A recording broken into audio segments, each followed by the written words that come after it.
Salutations friends, and welcome to a cozy sort of sit down craft with me video. Today, as the title says, we are going to be sitting down and creating some Victorian inspired, royal inspired sort of floral arrangements. Right now is a really good time to be doing this. All of the fall floral is going to be going on sale right now at Michael's. I know it is 50% off, and I'm sure by the end of October it's going to all be 80% off, but it might be a little bit more picked over then. My sort of main rule of thumb is I don't pay more than $5 for a bunch of flowers. I just personally don't think it's worth it, especially when things go on sale so quickly.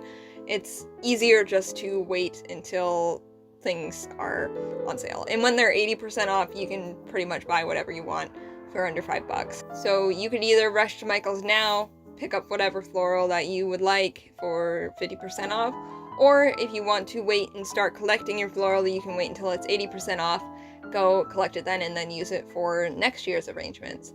That, I think, is a really good way to do it. I tend to sort of just pick up a little bit of floral each year, and then I will use whatever I have and set aside some for the next year, and I think that's a really good way also to keep things cohesive.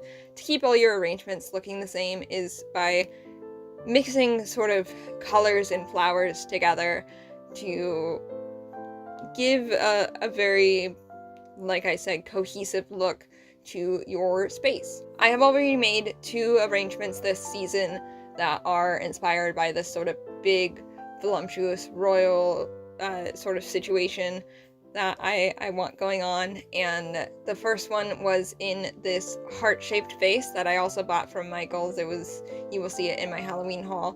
That is a very tall arrangement. It has the green ferns in it. I've gone with a very muted color palette for these, and my second one that I made was in another planter that I bought from Michael's, this Edgar Allan Poe planter that had been on my list. You will also see it in my Halloween haul. In this, I integrated those green ferns into it, and then similar shapes of flowers. I believe they are the same flowers, just in different colors. I think they even may have come from the same bouquet, but I added in those orange and brown ferns to give it a more of a different vibe, and this one is much more of a fan round. It's not so tall and linear as the rose vase. So if you're interested in seeing how I make ones similar to this, I have quite a few vases and planters that I am going to be working with today, and I'm going to be showing you different shapes and techniques, and also going over some standard sort of floral design tips and tricks.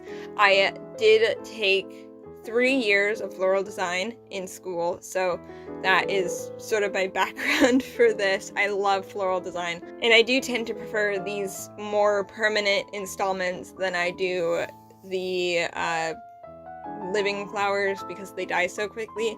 You can't do all this with living flowers. Traditionally it was done with living flowers, and you can just keep replacing them and whatnot, but that's expensive.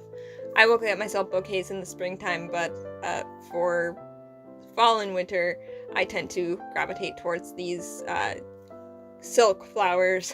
A lot of them obviously are not silk, but satin flowers, the fake flowers. To start, you're going to want your containers. You can use anything as a container. I recommend using something opaque, however, because if you're using anything clear, you're going to be seeing whatever is going on in the inside, and I usually tend to use foam for keeping everything held together. One way around this is to stuff the sides with a moss or rocks or some sort of vase filler so that it hides that foam, or you can tape off a grid on top of whatever container you're using. This is a very standard practice in floral design for when there is a clear vase with a wide top and you want all your flowers to stay in place. You just tape a grid across the top, and then you arrange your flowers that way. However, for me, and these in particular, I want these to be more permanent, more structured, more sturdy, so what I tend to use is foam. I tend to go for this more hard, solid, scratchy styrofoam. It comes in green and white, it's cheap, it works really well, and it holds the flowers really well, for fake flowers in particular. The other type of foam that you can use is this dry foam, It is a lot smoother of a look, and it looks more like traditional floral foam. However, this in particular is made for dried flowers or these fake flower arrangements. It's a lot more crumbly. It doesn't really stay together as well as the green foam. However, I will be using it today because I have it, and so I'm gonna use what I have instead of buying new things, especially when it comes to stuff like this that is not the most environmentally friendly, you know? Next, you will need just a standard pair of wire cutters. You can get them from the craft store, hardware store. A lot of needle nose pliers will have wire cutters built into them. If you already have a pair of needle nose pliers and you don't want to buy another tool, that works just as well. You can use your scissors to cut these, however, it is a lot more difficult and it's harder on your hands and it will just absolutely destroy your scissors. It is doable though. Another method that you can use that is just, again, a lot more difficult, time consuming, it ruins your hands over time, is bending the wire at the point that you want it to break. For this, you just bend the wire of your flower back and forth until it snaps, and usually the rubber coating, you can either just rip it apart or cut through it if you don't want to go buy a pair of pliers. However, these are a lifesaver. They make it way easier on your hands, they make it way faster, and you can get them for a couple of dollars at the craft store or the hardware store. At the craft store, they will be in the jewelry section. I'm not quite sure where they will be at the hardware store because I've never bought them there. And finally, you're going to want your flowers. There are 3 main types of flowers and foliage that you should go for when you are making an arrangement, and then a couple of others that I will be using. You will want your statement flowers. Those are the big, voluminous, eye-catching flowers that you will put at the center of your arrangement or near the center of your arrangement in order to draw the eye there. Those are your focus flowers. Those will be at the forefront of the arrangement. The next type is filler flowers or filler foliage, and that is any type of sort of colorful little flowers to just fill in the gaps around your statement flowers and add a little bit more color and interest to the piece. These also can help draw the eye depending on how you arrange them. So if you want the eye to work in a line, then you can put them in a line and create that sort of effect where when people look at the arrangement, their eyes will be drawn sort of wherever you want them to. The last standard type of flower slash foliage is your greenery. You are going to want your greenery for filling in all of those gaps. This is basically your background. When you're making a painting, you have your background, your middle ground, and your foreground. Your foreground is going to be those statement flowers, your middle ground is going to be the filler flowers, and your background is going to be the foliage and the greenery. So this can be anything from ferns, grass, leaves, anything to just make that sort of solid background for your flowers to stand out on. And the last type of flower that I am going to use today, which isn't actually technically a flower, is very tall linear flowers. This is going to draw the eye up, it is going to create height, and it's going to help us create the sort of almost diamond shape or triangular shapes that we want for these like standard Victorian arrangement. I personally today am using grass and fake pampas grass, and this is just going to give us that very tall effect that we can then sort of build a triangle down from. I honestly didn't think this video was going to be that educational, but this is something that I know a lot about. This is something that I have studied a lot, and this is something that I have actually been in school for. Is it helpful and progressive for my life? Not really. But does it help me in making very pretty floral arrangements for my room and my friends? Yes, it does. And I enjoy it. This is something that I very much enjoy doing. And now that you have all your tools, and I have blabbered on for way too long about floral design, I'm going to move you down, get you at a better angle, and show you how to create your own. So I actually ended up making 3 different, more standard, traditional arrangements, and then 2 more weird arrangements that I'm just going to throw in after these first initial 3. As you can see here, I have started with that very tall height with the pampas grass, and then we're just going to build symmetrically with the foliage out from that. You want to keep your shape more symmetrical in order to create that very traditional look and feel, and you want to work from back to front when you're working with your foliage. I make sure that I place all of my greenery, quote-unquote greenery, obviously some of this is not green, but the leaves, not the flowers, I put all of that in first that I know I'm going to want in the arrangement, and then I will go in and start working with my filler flowers. As you can see here, I'm starting again towards the back and then slowly working my way forward. This is a very futzy situation.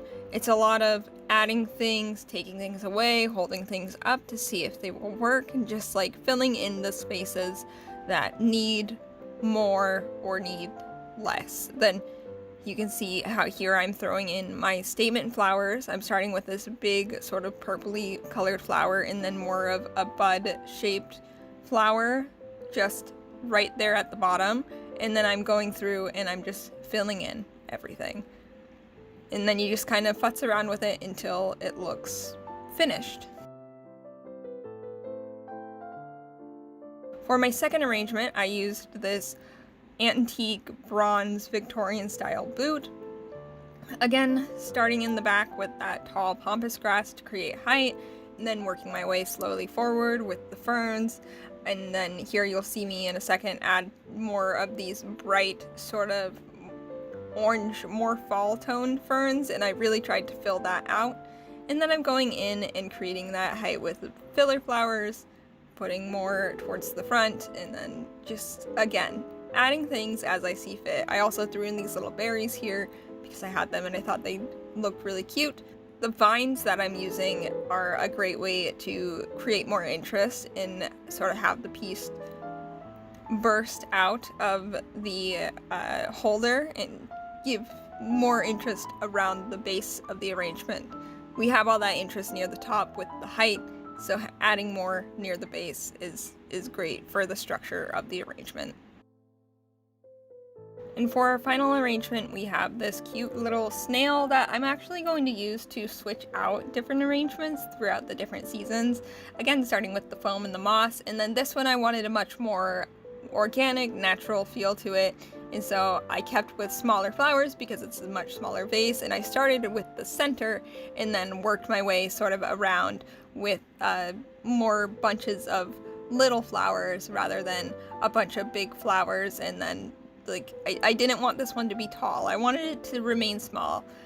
So for my pumpkin bucket that I used, I ended up having to stuff a bunch of scrap fabric around the foam to keep it in place and like to wiggle around in there because it really didn't fill out that big bulbous shape. And then I ended up just throwing some moss right on top. You don't really need to glue the moss down or use anything to hold it in place because once you stick all of those stems from your flowers in there, it's going to stay in place just on its own. And then I started placing these pitcher plants that I bought from Michael's last year, I believe, and I've been saving them for this project. I wanted it to look a little bit more natural, like it was growing, so I just looked up how these plants usually grow. These are real plants, not the ones in this video, but they're based on real plants. And so I just looked up the sort of arrangement in which they grow out, and they like to just kind of stick straight up out of the ground. And then I went in and I filled in with some more weird filler of flowers that I picked up over this last year specifically for this project. And then I went ahead and just to keep that sort of theme of a flower arrangement, I added a big statement flower in the front, and then I filled in little bits in the back just because eventually this is going to go into a macrame hanger and it is going to get hung up and you will be able to see all of the edges. And then I just, again, futzed around until I liked it.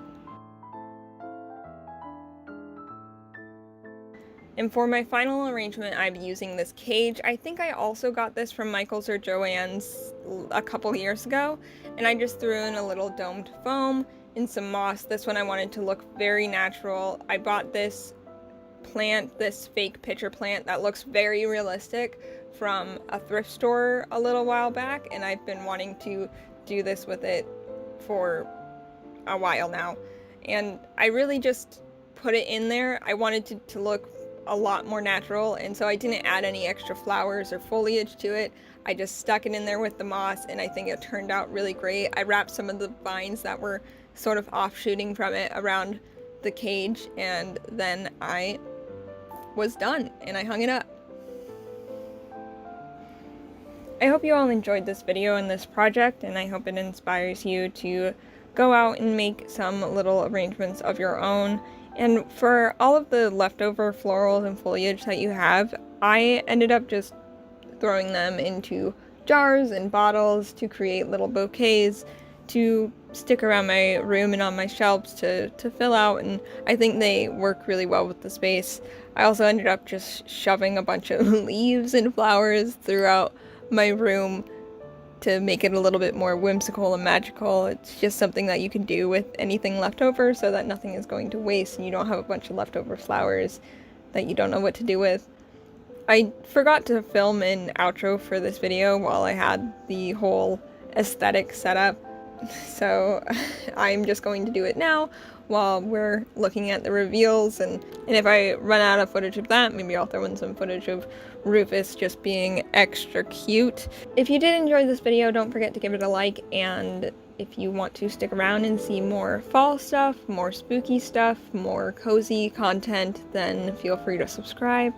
I would love to have you. I try to upload once a week, usually on a Friday, though sometimes that doesn't quite go as planned, much like this week.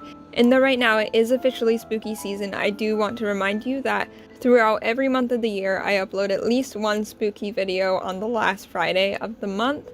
So if you're interested in keeping that sort of Halloween feeling all year round, this is a good channel for you to subscribe to. And I am small, so I'm difficult to find, so subscribing would be a good way to just have me show up with some content just for you in your subscription box every week. Thank you so much for watching. I really enjoyed making these, and I'm really happy with how they look throughout my room. It just brings a little bit of magic and whimsy and coziness to the space, and I'm definitely going to be doing more of these for winter and spring and summer. So yeah, maybe I'll make videos for those as well. Anyway, I hope you have a good rest of your day, and I will see you next week with a Halloween haul and subsequently with a Halloween decorating video in which you will see how I sort of arranged these throughout my room along with all my other spooky decorations that I picked up this year. Again, thank you so much for watching. I love you, and don't forget to wash your hands. Goodbye.